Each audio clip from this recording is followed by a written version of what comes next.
近10年的哟，还係有幾多民眾喺岐山嗰種等然呢，嗰叫做聯絡唔到嘅路客人，今日包括同陽鄉同南馬下鄉，都將幾多嘅聲音呢追出來，有咗話把等呢10年的，總算看到心愛嘅某嘢，總算做得安心。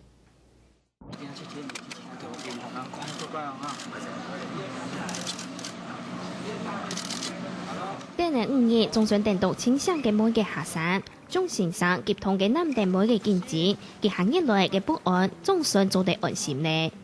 現在清醒了，我好開心哦，因為我已經盼女兒很久了。今天是第10天，我來這邊總共第5天了，我好想念她，看到她平安無事，我真的很開心，很高興。你們現在是在基督長老教會，對不對？好，好 ，OK， 好，有了，他們在邊了，有走過去了。接到設假時嘅聲音呢，都平安下山嘅天花，林先生同朋友更加去到岐山教會同聲音呢見面。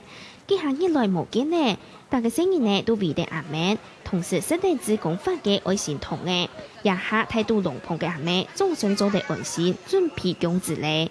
看他們很健康，我都很高興啊。對啊，也很謝謝大家的幫忙。很想趕快下來嗎？會。為什麼？那邊沒電。看到媽媽感覺怎麼樣？很開心。這個每日輕輕肯定阿妹嘅書，而部客人總算做得強下嘅。啲嘅阿度嘅面孔未看得出東叫冇看到嘅笑容。未來雖然係有東錯有堅持嘅路會行，不過對嘅阿度嚟講，只會人平安，就會有希望。下個新聞小王學2卷高雄岐山呢採訪報道。